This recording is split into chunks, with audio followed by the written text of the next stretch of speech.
नाम बताइए और डेजिग्नेशन आपके जी साथ आज जो हुआ है वो बताइए। जी, मेरा नाम विक्रांत यादव है। मैं एडवोकेट हूँ। मैं डेली प्रैक्टिस करता हूँ। 18 और 19 की रात को मध्य रात्रि मेरे मेरे कुछ जानने वाले हैं, उनके साथ पुलिस ने हाथापाई की, उन्हें मारा। प्रोफेशन से सीए हैं, उनके साथ मारपीट करके उनसे पैसे वैसे लिए। उसके बाद जब इस चीज़ के ये बात मेरे नॉलेज में आई तो मैं उनकी कंप्लेंट देने गया। उसके लिए मैंने पहले एमएलआर कटवाई। एमएलआर कटवाने में हम लेट हो गए और सब हुआ। मैंने जाकर वहाँ पर पूछा कि उस दिन ड्यूटी पर वहाँ पर कौन कौन था, ताकि मुझे पता चले कि किस किस के खिलाफ़ कंप्लेंट देनी है, जिसका मुझे नहीं बताया गया। मैंने 112 पे भी कॉल किया, उन्होंने मुझे इन्फॉर्म किया कि आपको ये चीज़ कोर्ट में से थाने से ही पता चल पाएगी।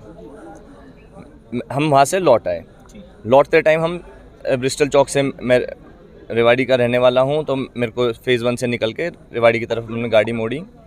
कुछ खाने का मन किया तो चाय उसकी तरफ जाने लगे। वहाँ पर एक रेस्टोरेंट है, वहाँ पर उस कांस्टेबल ने उन्हें पहचाना और फिर उसने बोला कि तुम मेरे खिलाफ़ कंप्लेंट देने गए थे। कंप्लेंट देने पे ना तो उसके पास कोई बैच था ना कुछ था। मैंने उनसे पूछा कि आप कौन है? तो बोला मैं तो कोई भी हूँ, तू कौन है? तो मैंने बोला मैं एडवोकेट हूँ। हाँ जी।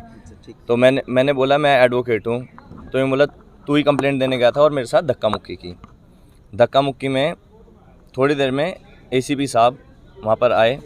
उन्होंने आकर, मैंने उनसे कंप्लेंट करने की कोशिश करी कि सर देखिए आपके सबॉर्डिनेट्स बदतमीज़ी से बात कर रहे हैं। एसीपी साहब का नाम बता दीजिए। जी, विकास जी हैं, विकास कौशिक जी। तो उन्होंने बोला कि इसके पास तो बहुत पावर है, ये कहकर बोले इसकी वकालत निकाल दो, और मुझे ऑर्डर दिया। किसने कहा था? एसीपी साहब ने? हाँ जी, बिल्कुल। और उठाकर मुझे गाड़ी में ईआरवी में डलवा दिया। मुझसे फ़ोन छीन लिया गया। ईआरवी में कांस्टेबल्स ने। मारपीट हुई तो वाकई का टाइम क्या था? जी, ये करीब 11:30-12 बजे की बात है। 19 की तारीख। हाँ, रात में हुई है? हाँ जी, रात में, रात की घटना है। हाँ जी। तो उसके बाद मारपीट करी है इन्होंने, मेरे आप निशान देख सकते हैं। और उसके बाद सर मेरे से फ़ोन छीन लिया गया। मैं हेल्पलेस था, मैं कुछ नहीं कर सकता था। अब मैं बार के पास आया हूँ, बार मेरे साथ खड़ी है। तो आज जो मीटिंग रखी है किस बारे में रखी? जी, आज हमने ये बात सीएम साहब के संज्ञान में डाल दी है। प्रेसिडेंट से हमारी बात हो गई है, वो हमारा पूरा साथ दे रहे हैं। I am very thankful to him. के तरफ से अगला स्टेप क्या होगा? जी, वो सीनियर्स हैं, वो स्टेटस रिपोर्ट मंगाई है, वो उसी हिसाब से वो प्रोसीड करेंगे। हमारे साथ लोकेश वशिष्ठ जी हैं। लोकेश वशिष्ठ जी, आप क्या कहना चाहेंगे इस पूरे मामले में?